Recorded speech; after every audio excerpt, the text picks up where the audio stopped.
Okay, good morning and welcome to the Breakfast News on Rajya Sabha television. It is the 2nd of October today and nation is marking the birth anniversaries of Mahatma Gandhi and Lal Bahadur Shastri. Let us start the news bulletin with the headlines. Nation marks with reverence the birth anniversaries of Mahatma Gandhi and Lal Bahadur Shastri. Inter-religious prayer at Rajghat. Prime Minister to launch 150th birth year celebrations of Mahatma Gandhi at concluding day of International Sanitation Convention.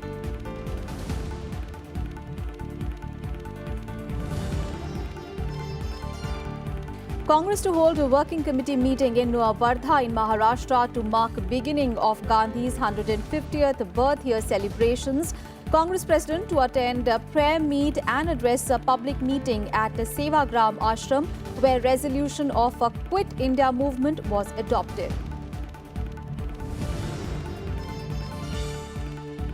Prime Minister Modi to inaugurate a first assembly of International Solar Alliance. Meet today Foundation for Global Solar Agenda. Focus on harnessing solar energy for achieving universal energy access at affordable rates.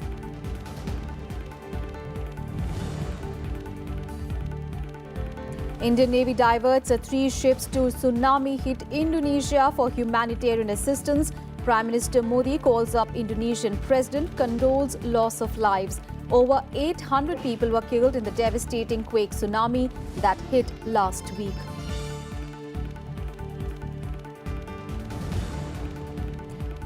And US President Donald Trump threatens to impose new tariffs on additional $267 billion worth imports from China.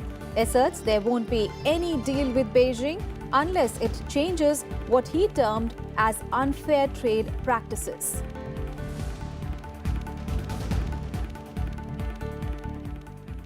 Our top story this morning, it is the 149th birth anniversary of the father of the nation, Mahatma Gandhi. And with this begin the 150th birth year celebrations of the Mahatma.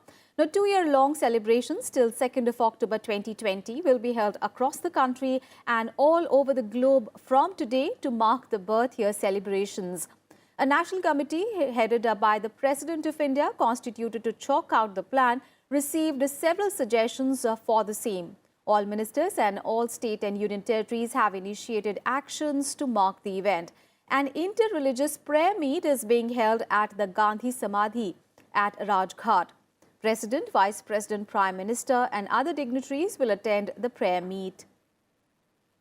President Ramnath Kovind paid homage to Mahatma Gandhi. He said, "Let us rededicate ourselves to the values espoused by Mahatma Gandhi, peace, fraternity, harmony and inclusive national development." He said Mahatma's message remains relevant for all and he continues to be a guiding light. Vice President M. Venkaiah Naidu in his message on Gandhi Jayanti said that the Mahatma's life continues to inspire millions of Indians and citizens from various countries in the world.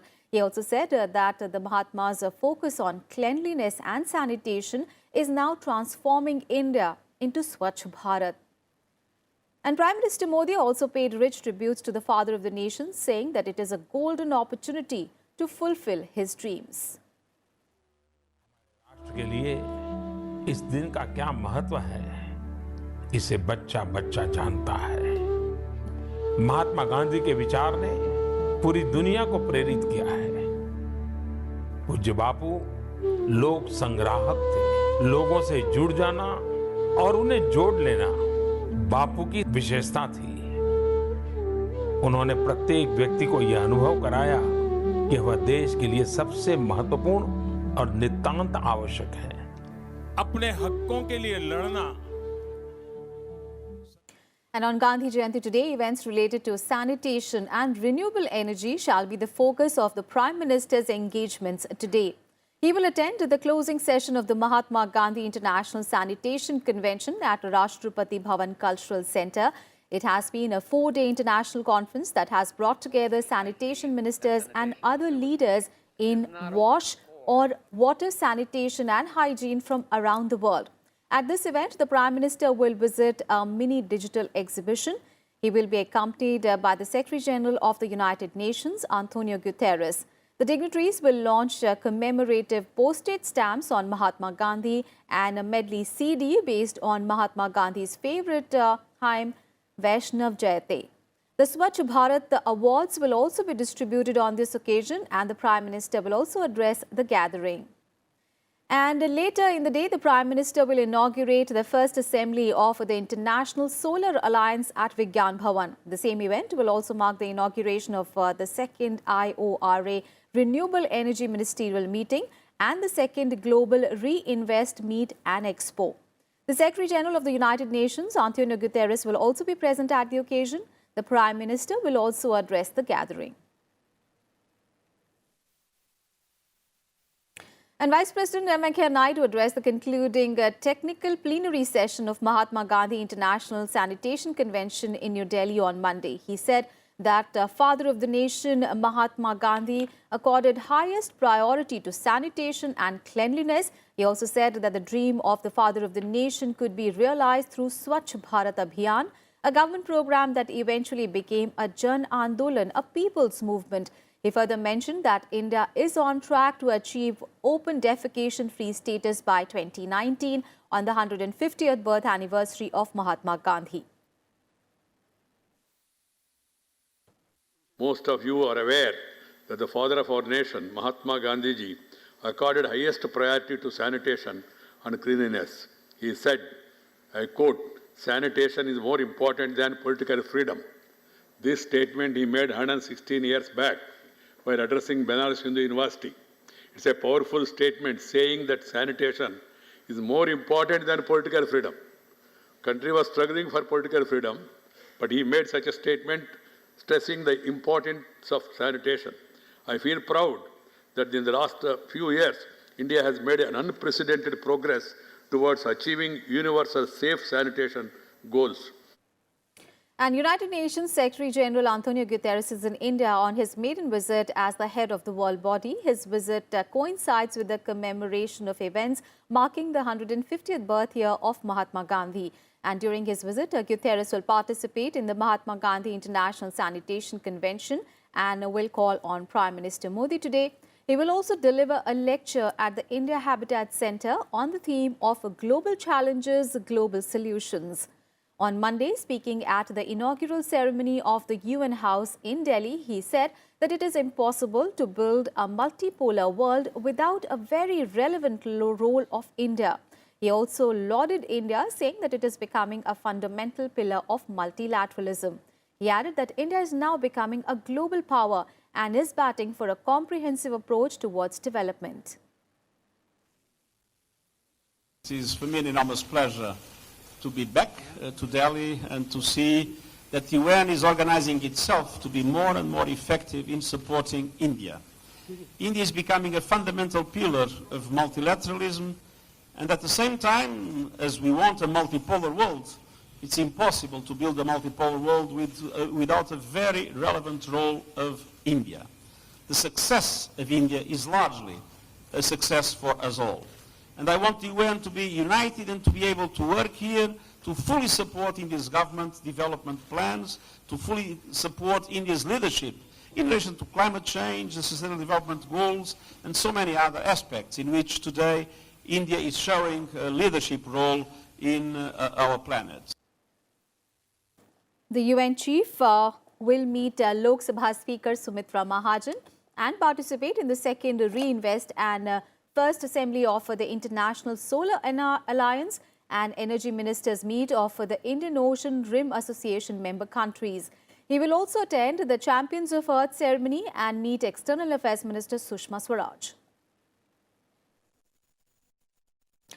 And the Congress will hold its working committee meeting in Maharashtra's Wardha district today to mark the beginning of Mahatma Gandhi's 150th birth year celebrations. It will be the first Congress working committee meeting at Wardha. Congress President Rahul Gandhi will offer prayers at the Bapu Kutir in the ashram where Mahatma Gandhi used to stay before beginning the meet.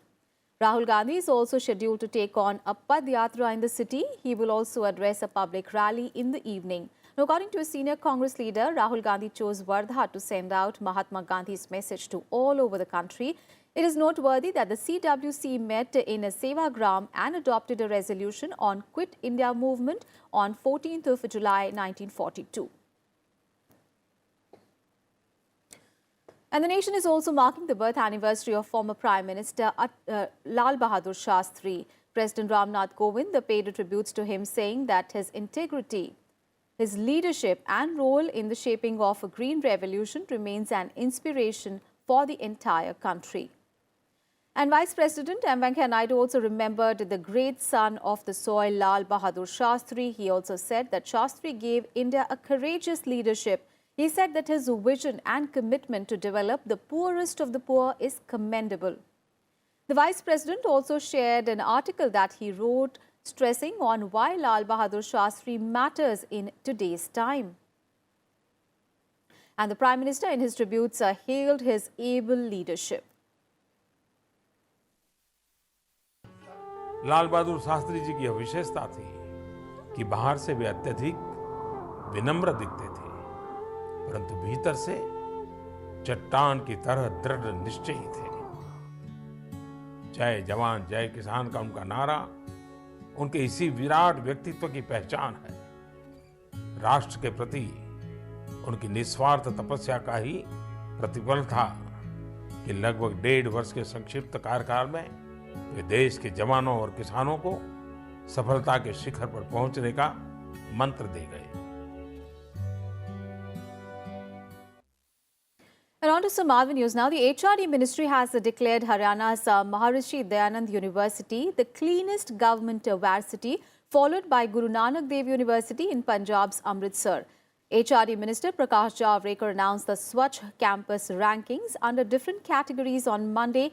The Institute of Liver and Biliary Sciences in the national capital has been ranked 3rd among government institutions, followed by Algappa University in Tamil Nadu and Acharya Nagarjun University in Andhra Pradesh.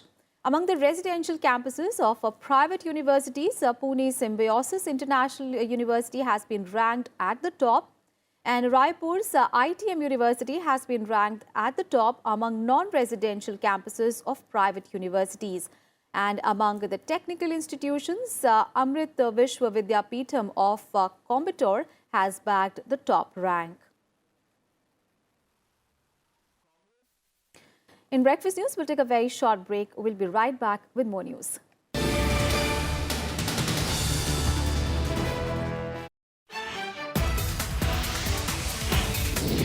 On this edition of India as well, we will analyze the future of SARC. If there could be meeting ground in a sub-regional framework, then perhaps it will help get over and provide an opportunity for informal interactions between the leaders of India and Pakistan. One is we have not been able to invoke their confidence in us. Secondly, within these countries, they are highly politically polarized. And one of the major factors of polarization is India. Are you for India? Are you against India? And all these countries, not only one. And third is the role of external factors. Building up the bilateral will be a step towards making the sub-regional groupings as well comprehensive and credible.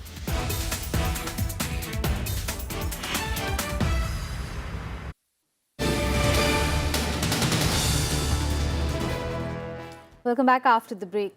India will further deepen its relationship with strategically important Uzbekistan. Agreements to this effect were signed between the two countries in the field of defense, trade and cooperation and other fields. President of Uzbekistan, Shavkat Mirziyoyev, is in Delhi on a 2-day visit to help India and Uzbekistan create mutual understanding on issues related to Central Asian region, especially Afghanistan. Prime Minister Narendra Modi and Uzbekistan President Shavkat Mirziyoyev had a summit-level meeting in Delhi on Monday. 17 agreements were signed after the bilateral talks in the field of defense, agriculture, tourism, health, pharmaceuticals, visa-free travel to diplomats and curbing human trafficking and drug menace. Both sides also decided to increase people-to-people contact and understanding in counter-terrorism. हमारे पुराने दोस्ताना रिश्तों को आज के संदर्भ में और भी समृद्ध करने के लिए हमने लॉन्ग टर्म व्यू लिया है। क्षेत्रीय महत्व के मुद्दे जिनसे हमारी सुरक्षा, शांति, समृद्धि और सहयोग जुड़े हैं, उन पर भी सार्थक विचार विमर्श हुआ है। Both sides also decided to increase cooperation on outer space. An India-Uzbekistan Business Council will be formed to deliberate on these issues in depth. In a major step on international cooperation, Uzbekistan supported India's candidature for UN Security Council. प्रसन्नता का विषय है कि हमारे रक्षा संबंधों में वृद्धि हो रही है। आज की मुलाकात के दौरान हमने संयुक्त सैन्य अभ्यास और सैन्य शिक्षा एवं प्रशिक्षण समेत अन्य आवश्यक क्षेत्रों में रक्षा सहयोग बढ़ाने पर चर्चा की है। राष्ट्रपति जी, आपसे विचार विमर्श ने एक बार फिर स्पष्ट किया है कि भारत और उज्बेकिस्तान एक सुरक्षित और समृद्ध एक्सटर्नल एनवायरनमेंट चाहते हैं। Укрепление стратегического партнерства с Индией – один из важнейших приоритетов внешней политики Узбекистана. I would like to underscore once again, consolidation of the strategic partnership with India stands as one of the most important priorities of Uzbekistan's foreign policy. At the moment, India, as one of the largest world powers, is taking an active participation in addressing the global problems. While taking these factors into very consideration, Uzbekistan once again does confirm its support of India, so that India should join the United Nations Organization's Security Council as a full-fledged and permanent member.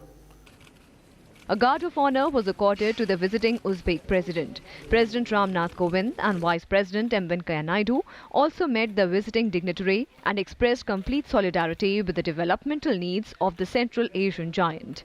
Vice President Naidu said both countries should join hands to bring peace to Afghanistan. Uzbek president was full of praise for the continuing prosperity of India and the role it plays in maintaining the power balance in the world. Uzbekistan is important for India for deep strategic regions, and India is important for Uzbekistan for development requirements. It's a win-win situation for both the countries and also for the stability of the Central Asian regions. Akhilesh Suman for Rajya Sabha Television with camera person Kawaljit in Delhi. And Vice President M. Venkaiah Naidu was the chief guest at the International Human Rights Conclave on Monday, organized by the National Human Rights Commission. And in his address on the occasion, the Vice President stressed that the misuse of human rights has become an issue of concern. He added that the world must come together in its fight against terrorism. The National Human Rights Commission organized an International Human Rights Conclave on Monday as a part of its Silver Jubilee celebrations. Delivering the keynote address as chief guest, Vice President M. Venkaiah Naidu called terrorism an enemy of humanity. He urged the United Nations to come up with strong, coded action to tackle terror and its sponsors. So human rights do not fall in mutually exclusive category, number one. Number two, they are a matter of right for all in equal measures. Number three, therefore by logic human rights are mutually agreed upon and one cannot transgress the rights of others. This has to be understood. Along with the right, you have a responsibility. Misuse of provisions of human rights emerged as an issue of concern in the recent times. Human rights need to be in harmony with the interests of the society and the nation. Human rights do not confer unfettered liberty on anyone to speak against the state and the nation. Human rights are best upheld if they are in harmony with the interests of the nation and fellow citizens. Dissent is welcome. Disintegration, a big no. Vice President Naidu also stressed that violent threats were not acceptable in the democracy and all forms of violence must be condemned. He said human rights must be in harmony with the interests of the society and nation. The Vice President Naidu also asserted that dissent is welcome, but attempts to break the country won't be allowed. The Constitution do not give you liberty to kill others. And this country is having a background of losing its two former prime ministers. There were a number of MPs killed, MLAs killed. by terrorist groups and also these extremist groups. And now you hear news reports about plotting against the Prime Minister. And then still you don't want to take action against anybody. You have no right to work against the unity of the nation. The Vice President said Indian culture from times immemorial has treated women with reverence. He exhorted youth of today to understand the importance of the culture and tradition in respecting women. Kriti Mishra, Rajya Sabha TV. NHRC. Chief Justice Deepak Mishra on Monday praised the Indian judiciary, calling it the most robust institution. Justice Mishra, who retired yesterday, said that the country's judiciary is the strongest in the world, which has the capability to handle a large number of cases. In his farewell address, Justice Mishra also stressed on the importance of maintaining independence of the judiciary. Chief Justice of India designate Justice Ranjan Gogoi also praised him, saying that his greatest contribution has been to civil liberties.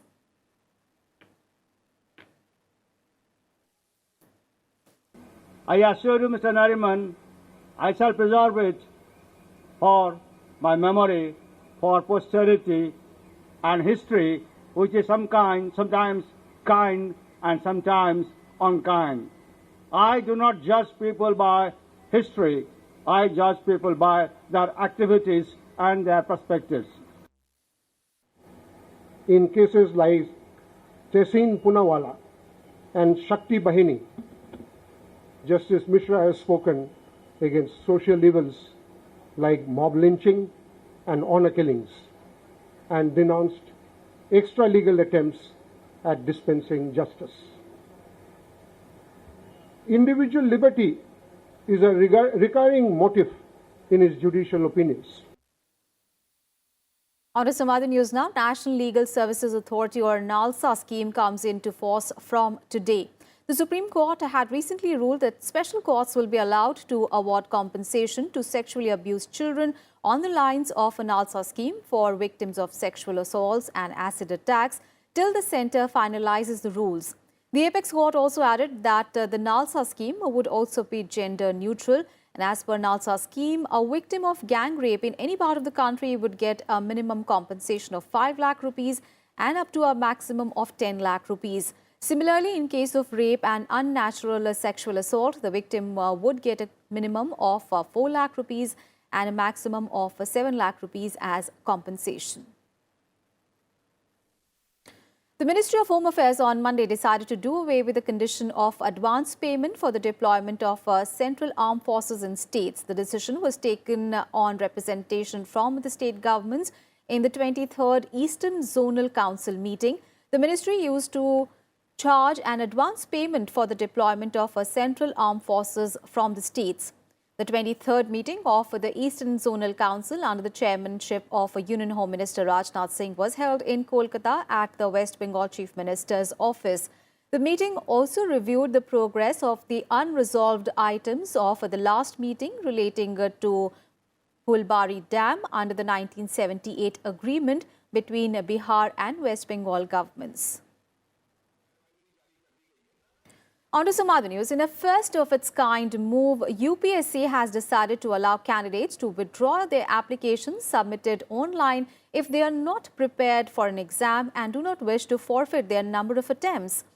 Now, UPSC Chairman Arvind Saxena said that roughly 50% of the 10 lakh plus candidates who fill the application forms for the prelims actually write the examination.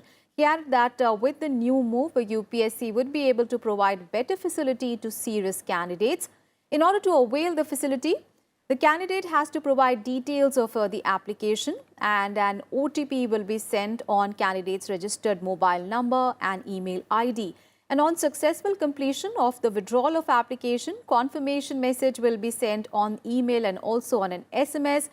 And once the application has been withdrawn, it cannot be revived. The withdrawal of application forms will begin 1 week after the application submission deadline.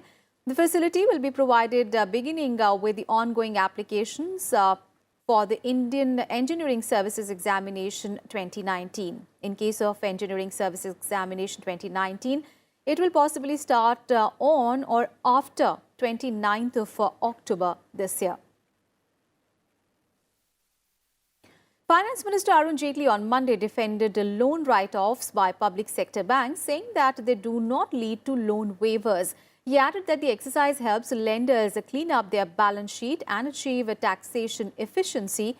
In a Facebook blog, Arun Jaitley said that public sector banks have recovered 36,551 crore rupees of bad loans or NPAs during April to June quarter of the current financial year, as compared to 74,562 crore rupees recoveries that were made in the full 2017-18 fiscal.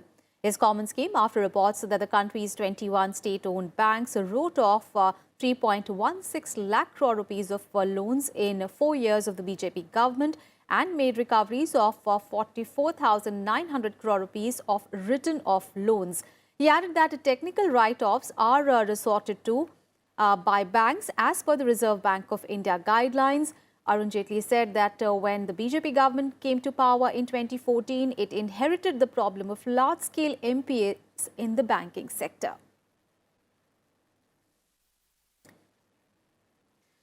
Geeta Gopinath, professor at Harvard University, has been appointed the chief economist of the International Monetary Fund, or the IMF. She will succeed Maurice Obstfeld, who announced his retirement in July.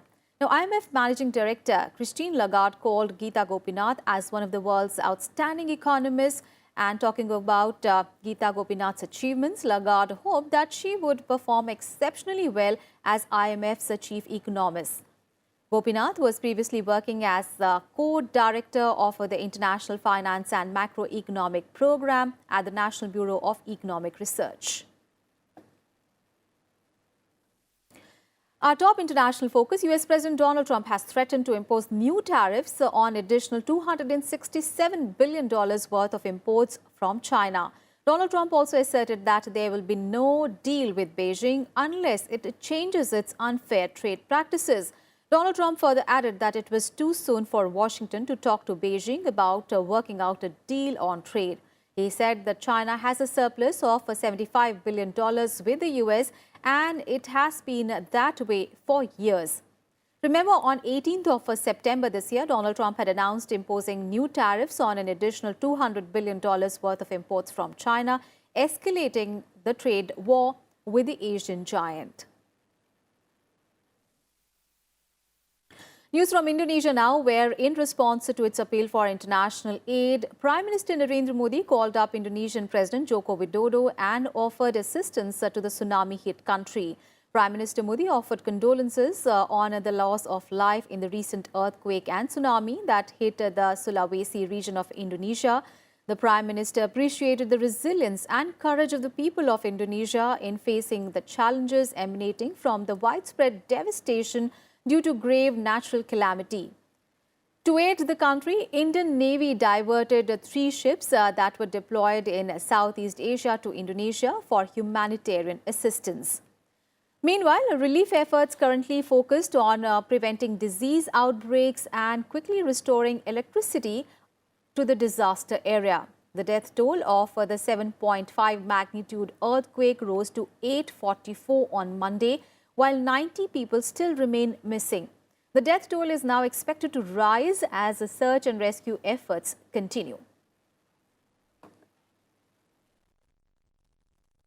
And that's it from me and my team in this edition of Breakfast News. Thanks for watching. Have a great day ahead.